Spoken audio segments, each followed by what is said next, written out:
tout est produit, faut savoir se vendre dans la vie. daanaa jàngale dama naan wax ni élèves yi seen diplôme benn njëriñ la am xam ngeen ban la mooy mën a fëgg ci bunt bi ñu ne la entrée waaye li la fay téye loolu yow la sa compétence la sa taxawaay la sa capacité à être un acteur de la cité, de la société.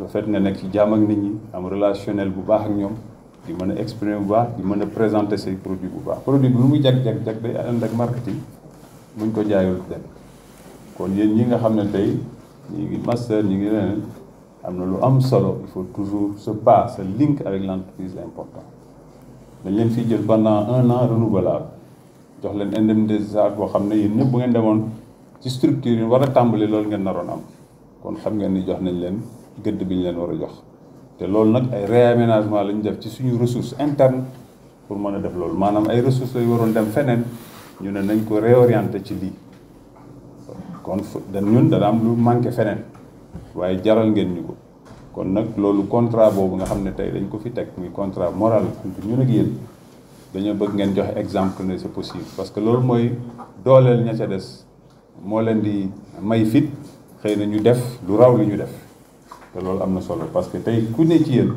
boo tàmbalee liggéey yaa ngi xalaat sa rak wala sa cousin wala sa keneen boo xam ne yéen a bokk quartier bi te liggéey bi lu dëgg te parfois mu am ay formation la preuve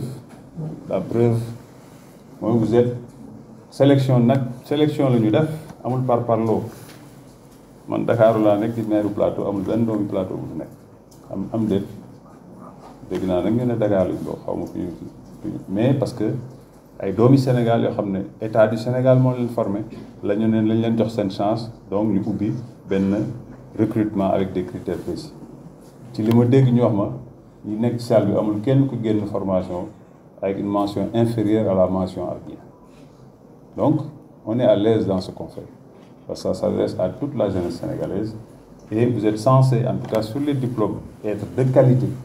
Il faudra que qualité boobu ngeen gàddu ko en bandoulière également dans la sphère professionnelle yàlla waxul kenn dara seen qualité liggéey moo leen di ubbil seen futur boo nee man stagiaire laa rek dama yem ci lii et cetera joxewoo engagement bi war kenn du la remarqué bay gis ay opportunité di la xalaat lii bu ñu ko defee vous allez être en contact direct avec les entreprises qui sont dans le secteur c'est ça la réalité. Quand on parle de statistiques, l'économie est d'abord à base statistique. Et c'est important pour notre département, pour les décisions que nous prenons, les orientations. Mais ces statistiques, vous allez les cueillir souvent auprès des professionnels du secteur, madame les entités qui aujourd'hui nous créé emploi du secteur. Nous allons demeurer de bons agents de l'administration. Intègre, l'intégrité n'a pas de prix. Soyez intègre, fier de ce que vous êtes, de qui vous êtes et de la formation que vous avez reçue. Et je pense qu'il n'y a pas une meilleure formation dans votre secteur actuellement ici au Sénégal. Donc n'ayez aucun complexe de ce point de vue-là. Vous avez été de bons étudiants, soyez de bons contractuels et certainement demain de bons employés responsables et dirigeants de ce secteur. Nous sommes ingénieurs, aquaculture, techniciens. L'État du Sénégal a des ambitions en aquaculture. Et c'est l'avenir de ce secteur. Près de 62 à 63% de ce qui se consomme en produits halieutiques au niveau mondial vient de l'aquaculture. Les importations au Sénégal et dans tous les pays en aquaculture commencent à être importantes. Parce que la pêche de capture souffre aujourd'hui de surcapacités qui sont au niveau de tous les océans du monde. Nous, l'être humain, menace énormément les autres êtres. Tous les 45 jours, nous dit-on, il y a des espèces qui disparaissent sur la planète du fait de l'action de l'homme. Donc on est beaucoup interpellés. Léegi nag élevage fexe nañ ba jur gi ñu ngi koy domestiquer nañ ko bay assurer en tout cas mën a satisfaire les besoins. Au niveau bay l'homme a domestiqué li muy def ba tey li mu soxla da koy bay. Au niveau des ressources halieutiques nous devons pouvoir le faire. Nous avons des objectifs de plus de 30 000 tonnes. Nous sommes aux dernières statistiques à un peu plus de 1100 tonnes. Est-ce que vous voyez ce qu'il y a comme écart par rapport à nos besoins? Donc ne négligez pas entre vous parfois de vous unir parce que vous êtes des techniciens et d'exploiter la voie de l'auto-entrepreneuriat.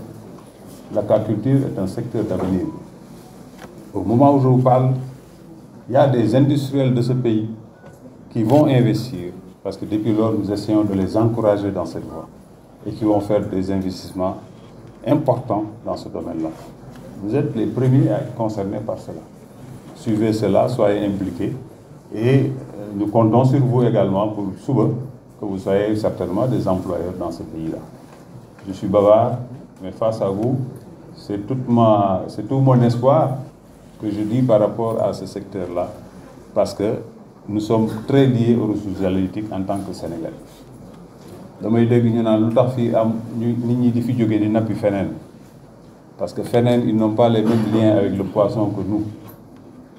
Ni ñuy consommer du poisson amul kenn ku consommer wax nañ ko sànq, mais itam nous sommes un pays de pêcheurs. Boo demee tey les pays qui nous sont au nord, au sud, etc., tous les pêcheurs quasiment sont sénégalais.